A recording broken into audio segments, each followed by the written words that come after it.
दोस्तों, क्या देश का समूचा विपक्ष अमित शाह की घेराबंदी कर रहा है? और क्या धर्मेंद्र प्रधान के बाद अगला नंबर मिस्टर शाह का है? अब दोस्तों, ये बात मैं इसलिए कर रहा हूं क्योंकि आज लोकसभा में पेपर लीक संशोधन बिल पर बहुत इंपॉर्टेंट बहस थी और ये दोपहर से शुरू हुई, रात तक चली, लेकिन अमित शाह सदन से लापता रहे। अब ऐसा अमित शाह ने क्यों किया, इसके पीछे जो बड़ा कारण है आगे डिस्कस करेंगे, लेकिन पहले ये तस्वीर देखिए। आज की तस्वीर है, लोकसभा की है, सदन की है, जहां पर आप देखेंगे कि आगे की जो सत्ता पक्ष, जहां पर सरकार बैठती, जिसे ट्रेजरी बेंच कहते हैं, पहली पंक्ति, जहां मोदी बैठते हैं, राजनाथ सिंह बैठते हैं, अमित शाह बैठते हैं, ये जो पहली पंक्ति आपको दिख रही है आगे की सीट पर, आपको राजनाथ सिंह तो दिख रहे हैं, पीछे की पंक्ति में कई मंत्री दिख रहे हैं, लेकिन बगल की जो सीट है वो अमित शाह की है और वहां अमित शाह नहीं है। अब ऐसा नहीं था कि अमित शाह दिल्ली से बाहर हैं या अपने दफ्तर में बैठे, वो संसद परिसर में थे, सदन में आने की हिम्मत नहीं कर रहे थे और संसद परिसर में थे। इसके सबूत आप ANI का ये विजुअल देखिए, जहां सुबह की मीटिंग में वो मोदी को लेकर आ रहे हैं, साथ में आपको अमित शाह दिख रहे हैं। तो अमित शाह परिसर में थे, कैंपस में थे, सदन में आने की हिम्मत नहीं कर रहे थे, सदन से कतरा रहे थे।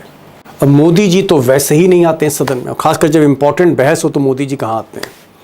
अमित शाह ही मोर्चा संभालते हैं और अमित शाह जब नहीं आए, अकेले राजनाथ सिंह पहली पंक्ति में बैठे थे, तो जगह भरने के लिए फिर वहां मनोहर लाल खट्टर बैठे, बगल में किरण रिजिजू, एक और कैबिनेट मिनिस्टर, वो बैठे कि ताकि ऐसा ना लगे कि आगे की सीट खाली है। अब सच्चाई ये है कि पूरी संसद, आप लोग सोचते होंगे कि ओम बिरला स्पीकर जो है वही चलाते हैं या फिर राज्यसभा में जो चेयरमैन है वो चलाते हैं। सच्चाई ये है, अंदर की बात ये है कि अमित शाह ही सारा कुछ कंट्रोल करते हैं। और इसीलिए जब एक फोन गया था, मैं अमित शाह का नाम नहीं ले रहा हूं, एक फोन गया था तो आधे घंटे में इस देश के उपराष्ट्रपति धनखड़ साहब, जगदीप धनखड़ साहब ने इस्तीफा दे दिया था, जो चेयरमैन थे राज्यसभा के। ये ताकत अमित शाह की है और अमित शाह ही हर मोर्चे पर, हर बड़ी बहस पर, हर बड़े बिल पर अकेले ही सदन में मोर्चा संभालते हैं। आप कोई भी तस्वीर देख लीजिए, मोदी नहीं है तो भी अमित शाह आपको दिखेंगे, लेकिन आज शाह साहब भी लापता हो गए। ये खबर बड़ी है और कारण भी बड़ा है। अब दोस्तों, आज की जो बहस थी बड़ी इंपॉर्टेंट थी, पेपर लीक पर थी और उस पर चर्चा होती रही। आंदोलन में किस तरह से लाठीचार्ज हुआ, किस तरह से अत्याचार हुआ और सारे छात्र आज लोकसभा की इस कार्रवाई को देख रहे थे और विपक्ष ने भी मौका नहीं छोड़ा। मौका नहीं बल्कि कोई कसर नहीं छोड़ी, क्योंकि हर पार्टी विपक्ष की, हर नेता एक पर ही हमला बोल रहा था, अमित शाह पर। और इसकी शुरुआत कांग्रेस की तरफ से गौरव गोगोई ने की, जहां एक के बाद एक तीर अमित शाह पर लग रहे थे। सच्चाई है कि धर्मेंद्र प्रधान का जिक्र नहीं था, जिक्र सिर्फ और सिर्फ गृह मंत्री का था।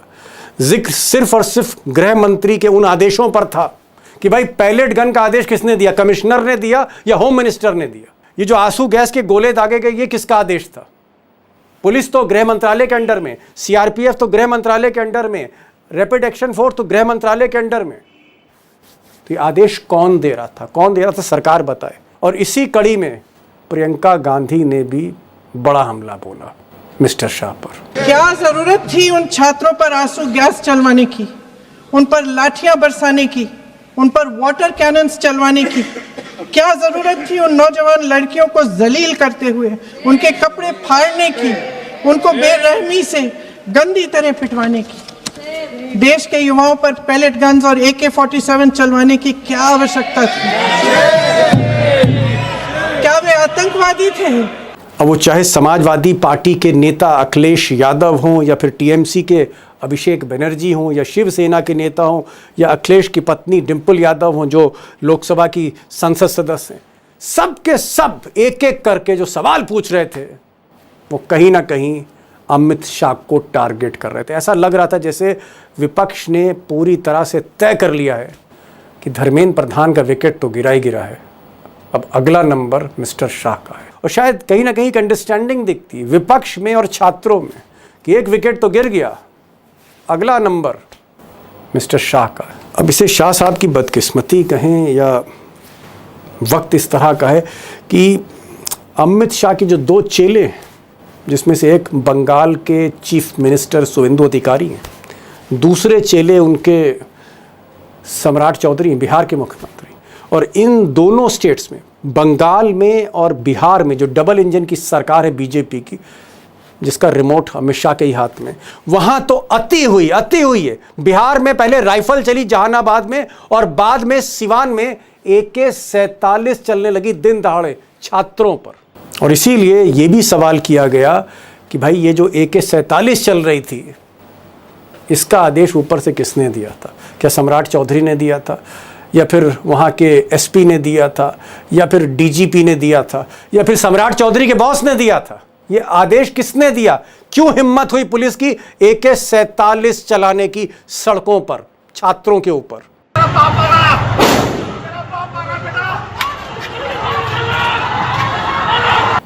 अब दोस्तों, सवाल ये नहीं है कि आज अमित शाह नहीं आए, जो भी वजह रही आगे मैं डिस्कस करूंगा, या कल वो आएंगे या नहीं आएंगे सदन में। इससे बड़ा सवाल ये है कि क्या विपक्ष और कॉकरोच जनता पार्टी और छात्र जो आंदोलन कर रहे थे कलकत्ता से लेकर मुंबई तक, दिल्ली से लेकर पटना तक और बाकी राज्यों में, क्या एक अंडरस्टैंडिंग डेवलप हो रही कि छात्रों को भी लगता है कि चलो भाई, एक तरफ तो पेपर लीक हो रहा था, लेकिन ये जो हमारी पिटाई हुई, हमारे सर पर लाठी मारी गई, या पैलेट गन से हम पर हमला किया गया, या AK-47 का फायर खोल दिया गया, इसके पीछे कौन है? क्या इसके पीछे शाह हैं? और इसीलिए मैं कह रहा हूं कि एक अंडरस्टैंडिंग बन रही है, क्योंकि आज भी कॉकरोच जनता पार्टी ने कहा कि सरकार और सुप्रीम कोर्ट कहीं ना कहीं FIR को लेकर खेल कर रहा है, छल कर रहा है, और ये प्रोटेस्ट हम दोबारा लॉन्च करेंगे। अब आप सोच लीजिए, दोबारा अगर प्रोटेस्ट लॉन्च होता है तो फिर अगला विकेट कौन सा है, अगला टारगेट कौन सा है? और इसीलिए सवाल है कि क्या आने वाला वक्त अमित शाह के लिए मुश्किल है? और अगर अमित शाह के लिए मुश्किल है तो उनके बॉस के लिए भी मुश्किल है। मुश्किल इसलिए है क्योंकि सरकार सिर्फ 1.5 आदमी ही चलाते हैं, मिस्टर मोदी और मिस्टर अमित शाह। 100% मोदी, 50% अमित शाह। अब दोस्तों, अमित शाह क्यों नहीं आए? क्या कारण था? कौन सा प्रेशर है? साइकोलॉजिकल प्रेशर है, पॉलिटिकल प्रेशर है, या फिर छात्र और विपक्ष दोनों का मिलकर एक बहुत बड़ा प्रेशर है? सवाल थोड़ा मुश्किल है। मैंने आज विनोद शर्मा जी को बुलाया है। तकरीबन 45 बरस से वो लोकसभा, संसद, सारी प्रोसीडिंग्स देख रहे हैं। बहुत ही सीनियर जर्नलिस्ट हैं और गुजरात लॉबी को बहुत भीतर से जानते हैं, उस स्थिति को भी जानते हैं। और जब लोकसभा या राज्यसभा की बात होती है तो विनोद शर्मा जो बोलते हैं उनको ज़रूर सुनना चाहिए। विनोद जी, पहला सवाल, अमित शाह पर ही चारों तरफ से हमले हो रहे थे। बात सिर्फ और सिर्फ 26 जुलाई को जो कुछ हुआ, जिस तरह से टारगेट किया गया बच्चों को पैलेट गन से, बिहार में डबल इंजन की सरकार जहां अमित शाह के चेले हैं सम्राट चौधरी, उन्होंने तो AK-47 चलवा दी पुलिस से। अमित शाह पर सारी घेराबंदी, लेकिन अमित शाह लापता हैं, सदन से लापता हैं, उनकी सीट खाली है, सिर्फ राजनाथ सिंह बैठे हैं या बीच में मनोहर लाल खट्टर बैठे। अमित शाह नहीं आए। अमित शाह हिम्मत नहीं कर पाए सदन में आने की, जबकि अमूमन वो सदन में रहते हैं। ये जो एक नया चीज मैं देख रहा हूं, अमित शाह भी विड्रॉ कर रहे हैं, अमित शाह भी डर रहे हैं, कतरा रहे हैं। ऐसा क्यों? देखिए दीपक, बात सच है, अमित शाह पे अटैक है विपक्ष की तरफ से। वो कहते हैं ना कि राजा की जान तोते में। तो के अमित शाह जो है वो मोदी जी की इन्फेंट्री है पार्लियामेंट में, ना सिर्फ पार्लियामेंट में और जगह भी। सेनापति, फौज में जो इन्फेंट्री होती है, बंदूक वाली जो टुकड़ियां होती हैं, ये वो है, उसके सिपा सलार हैं। और वो आज के दिन सदन में नहीं है, माननीय प्रधानमंत्री भी स्वयं नहीं है। देखिए, राजनीति में कभी कभी अप्रत्यक्ष हो जाना भी एक स्ट्रेटजी होती है। नरेंद्र मोदी जी बहुत सी ऐसी बातों पे चुप हो जाते हैं, कुछ कहते नहीं है, परसों कई महीनों तक नहीं कहते हैं, फिर आखिर में आके जब सब शांत हो जाता है तो कुछ बोलते हैं। लेकिन उनकी एब्सेंस में अमित शाह जो हैं, जो अभी तक हमने देखा है, वो मोर्चा संभालते थे। और ये एक बात माननी पड़ेगी, हालांकि हम उनके विचारों से हमेशा सहमत नहीं रहते हैं, अक्सर सहमत नहीं रहते हैं हमेशा, क्या कि वो he is a good parliamentarian. Amit Amit Shah. Shah अपनी पार्टी के हिसाब से अपनी पार्टी की बात वो बड़ी अच्छे से रख देते हैं सदन में, और चूंकि उनके पास फैक्ट्स वगैरह होते हैं, कागज वगैरह काफी लेके आते हैं, तो वो मोदी जी की तरफ से एक अच्छी पैरवी करते हैं, सरकार की तरफ से एक अच्छी पैरवी करते हैं। लेकिन आज के दिन एक भी कोई ऐसा नेता अभी तक, क्योंकि जितने भी बोले आकर, हालांकि कोई विस्तार से भाषण, जो उनके जी। मुख्य स्पीकर है जिन्होंने बिल मूव किया, उन्होंने अभी भाषण देना है।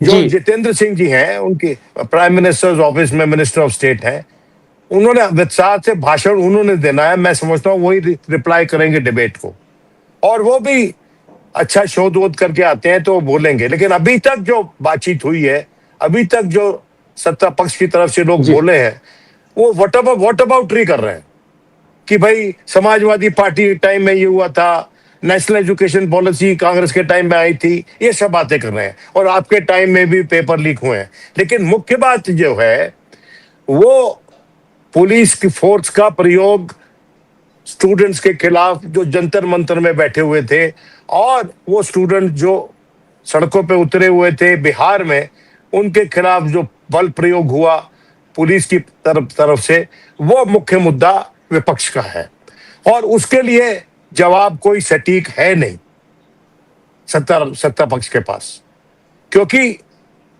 Using force against the young people of India, ये तो कोई जस्टिफाई कर ही नहीं सकता ना।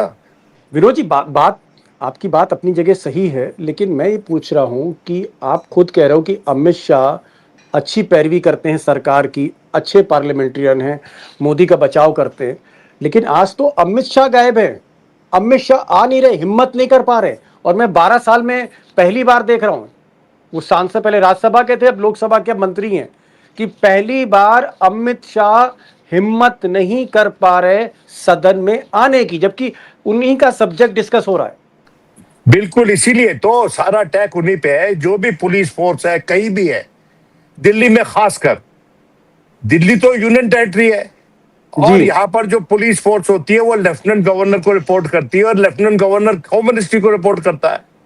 तो ये बात साफ है कि वहां पर पूरा कंट्रोल गृह मंत्रालय का था, अमित शाह का था।